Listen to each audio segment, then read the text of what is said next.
Okay, so this will be the final layer of details on little Lexi's head. And then I'll do another video for the final details on the fingernail tips and stuff on the hands and the feet. So for the last few details that I like to add, I'm going to start. Here's my supplies. I have my paint brushes, my blending brushes.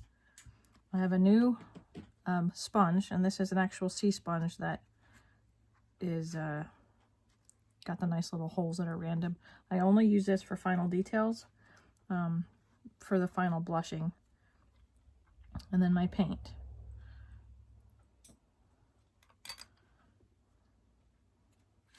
So I'm going to dip that in the top of the jar and on her little cheeks. I'm going to put it in the same area that I put the under blushing on in the previous video. And at the edges, I'm going to take my wide brush and then just gently tap it down so it blends it out.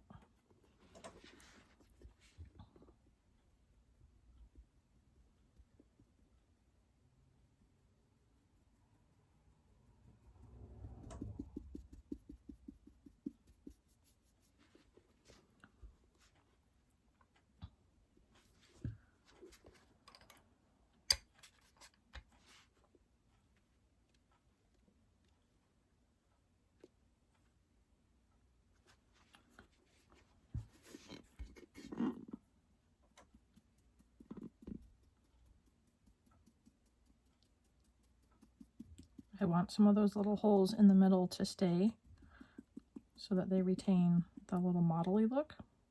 There's a tiny hair on it. Okay, well, I'll have to get that off after it dries, but there's a hair on it. All right, if I'm going to add a little birthmark, I will add a little bit of this onto the forehead.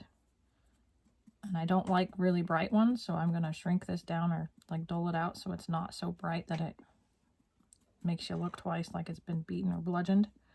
So just a little soft strawberry birthmark. I'm going to come back and do another layer of the creasing. Before I do that, though, I'm going to add some of this wet to my thicker paint so that I have something to draw from.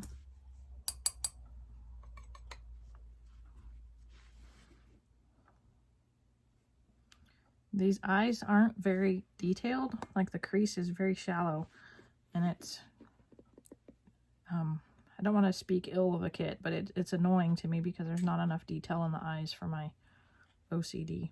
So I'm trying to create that depth with the paint. I'm going to add a little bit more to this underline crease and then blend it out, just so it's not like empty looking.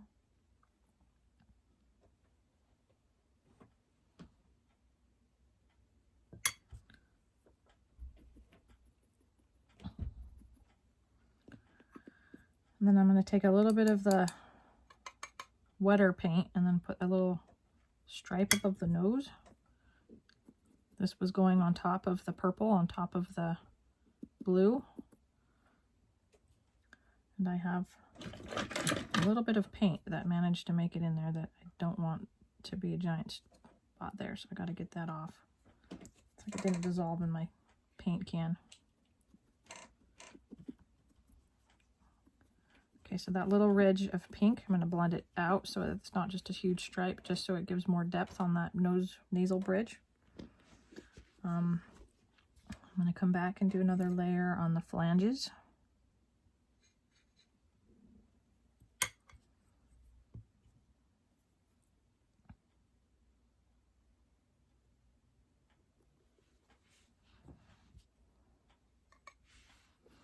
This is mostly more of the purple paint that is still left over in my jar.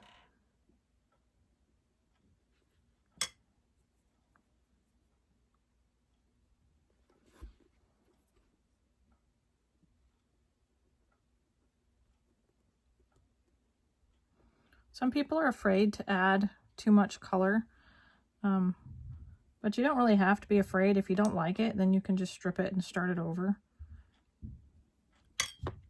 So experiment, let yourself grow, learn some of the new colors and see, experiment with them and see what you like. You may find you like them. Now I'm going to add a couple of on-purpose blemishes, look like little baby scratches. And I'm going to pick a spot that looks like it's already kind of more red. Like over here, there's a couple of spots that are a little bit more red. And I try to balance that, not put exactly the same number on each side, but just a couple of them.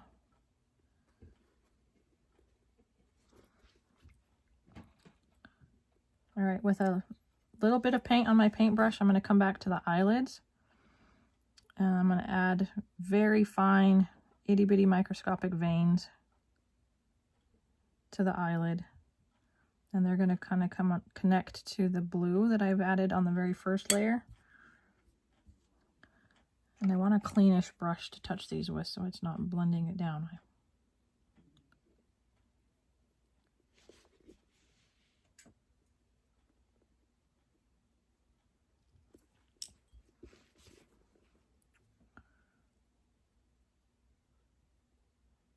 These itty bitty micro veins. These are almost too big. My paintbrush is a little bit blurry right now.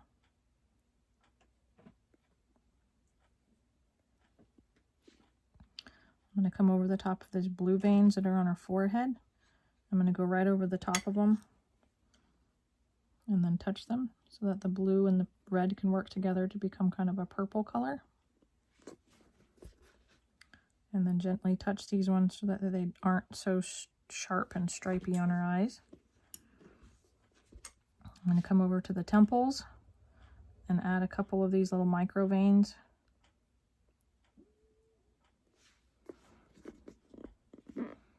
And as they dry, they kind of lighten so that they don't look so bright and obnoxious. But still, we're going to gently touch them and blend them and blur them out. You don't want them so bright red that they stick out like a sore thumb. And try to stay with your current veins that you've already put on. I can kind of see them underneath, so I'm going to go over the top of some of them and connect it to them. So it looks like it's a natural placement for where the veins connect. The top layers of veins connect to the bottom layers of veins.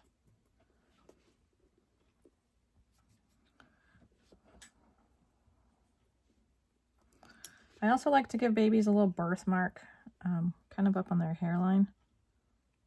So I'm going to give her a little dab there.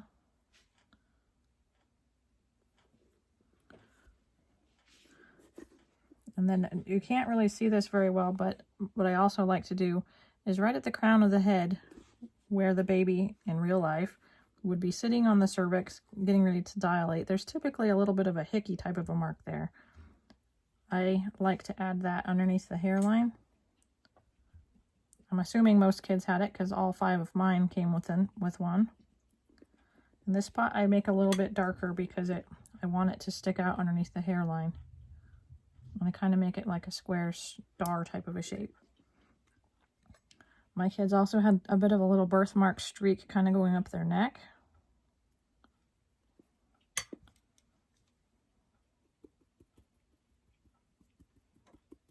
So I add that on there. I never really emphasized the soft spot, but this baby doesn't really have a soft spot. I will give it a little more shading if one's there, but this one doesn't have it. All right, so that's with my reds currently. So I'm going to park this for a minute, and then I'm going to get out another color of paint. My yellow.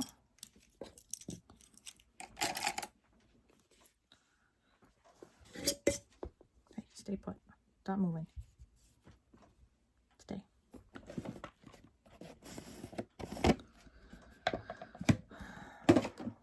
And I will grab out my cream for the Milia spots. All right. So first of all, I'm going to actually start with my Milia, which are the little baby acne looking things. My paint I just used straight from the jar, and it's getting kind of dry, so I added extra paint in there to help lubricate it and dry it, warm it back up. the put her on her doohickey wobber. So glad I know what you mean. Thanks. Okay, so we have our paint. And I'm going to use this medieval torture device. It's actually from my sculpting kit. I'm guessing you could probably get away with very needles or pins or various other little pointy things for this. I used to use just a straight pin. This gives me more of a handle.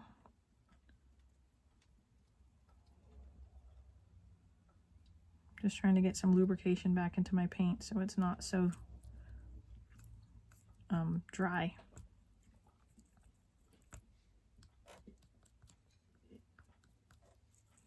This is a really old jar of paint, so it's struggle bussing a bit. Okay, so I've got it mixed back up. Now I'm going to kind of pat it down again so that it's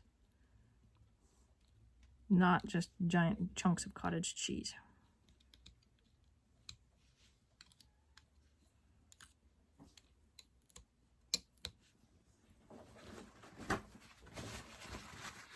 If you don't have a tiny palette knife, I would suggest investing in one because they're pretty handy little boogers for stirring and such. Okay, now I'm going to add a little more liquid to it just to give me back some topical wetness.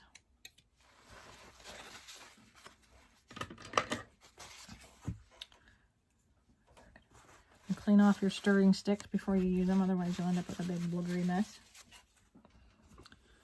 Alright, let's see if I can get as close as I can to the camera for this. I'm going to touch the paint that I just mixed up just to put a teeny dot on my pointer stick.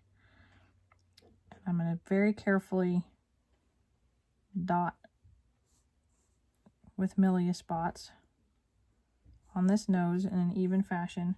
It doesn't last very long. You have to dip quite a lot for this. And clean off your paintbrush every time you get ready to dip.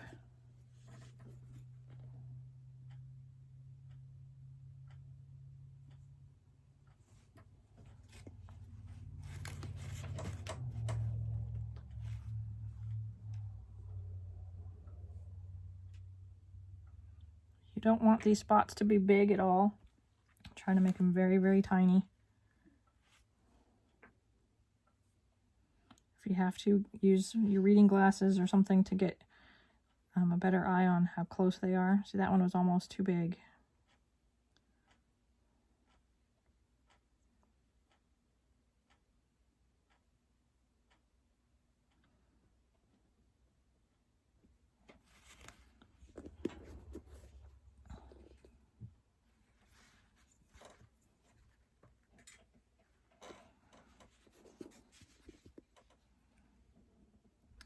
It's easiest if you have something to balance on, like I'm using the baby's head as my perch to hold my hand steady.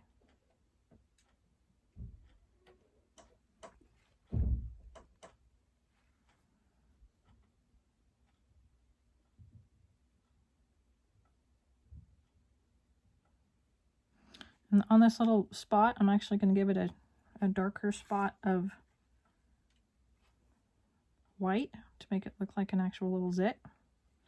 And then I'm going to come in and enhance that with yellow in a minute, so that it actually looks kind of zitty. I know a lot of people edit out the baby acne and imperfections, but we're trying to make these look as real as possible, not airbrushed babies like a lot of people get newborn photography photos done. So it's kind of strange. They want all those blemishes erased, and we're trying to put them on. So, strange little twist. And you can add as little as you want or as much as you want. They can go anywhere all over the nose and all through this bridge of the face, and sometimes even down onto the underneath nose area. For this one, I'm just going to kind of put it across the bridge and then down onto the flanges, but not onto the tip of the nose.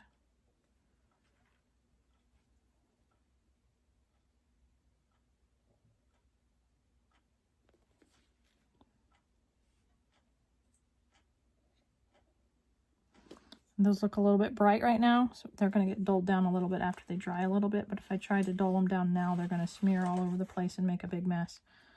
So that's what I'm going to do for mine. Actually, I'm going to put a little bit more on this side. It doesn't go out as far.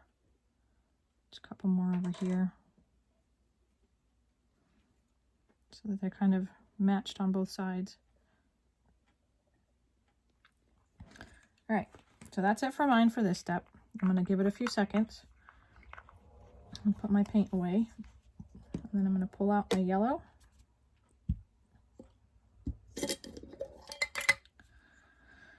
And this color is a bit tricky because yellow, pure and thick, is a dangerous color to work with when you don't want all that color on there. So I'm going to actually kind of just touch the paintbrush and try to transfer some of that paint down around my one yellow spot right there.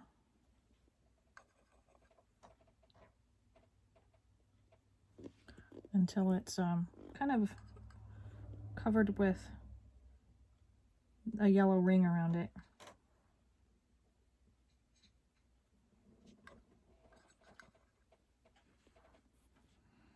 I'm going to do this only to the darkest, brightest yellow ones, and this will help to dull them down a little bit.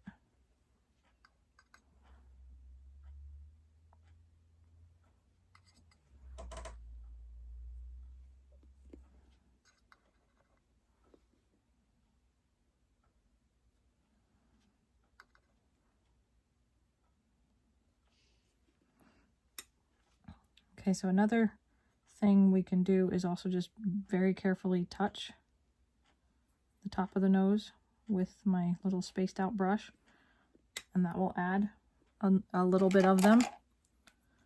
And very, very carefully, very lightly touch it with your yellow blending brush, and that will help to dull those out a little bit, but leave them mostly there. Okay, so I'm going to do a little more enhancement of the top lip, and then we're going to call this baby done. Park this for a minute. And I wouldn't really bother with it, but the top lip to me needs a little something, and it's like the cleft of the lip. It looks kind of blank and plain. So I'm going to come in with my paint again, and I'm going to come on the outside of the lip.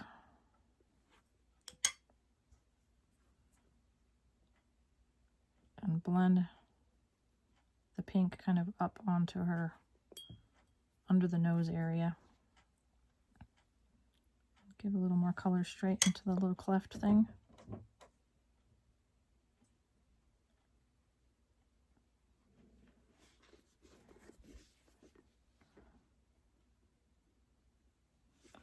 All right, so that will make it not so pale looking right there.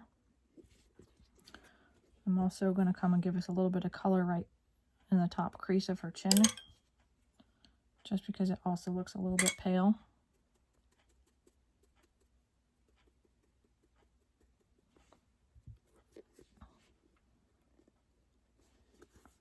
And then I'm going to come in with this purple color and give her kind of an outline to the top of her lip.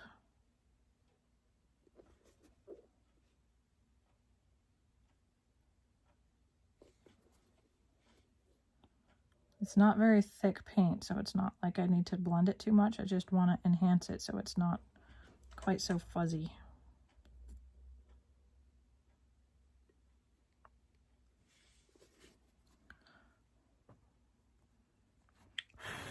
Okay, so this is her head. I'm looking her over, and I see a couple spots. If you can see on this ear, looks like there's a little bit of a blank spot right in that crease above her ear.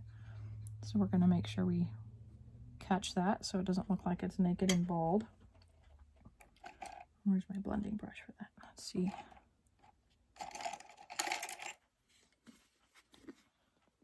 I'm going to touch that, blend it down.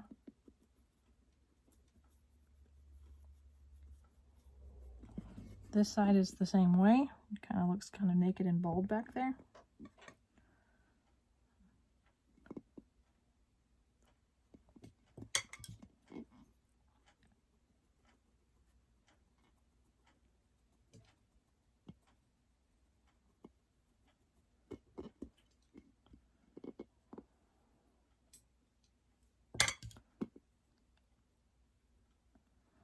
All right, now give your baby a one more once over and make sure all your creases are filled how you want them. There's color upside down, right side up, that you're not missing anything. Okay, so I think I'm happy with this little one. She can be cooked now. But before I cook her, I'm actually going to put some eyebrows on her, but I'll do that in another video, so it's not another 20-minute length to this one. So give me a second and I'll find my browns and my paintbrushes and I will come back to that.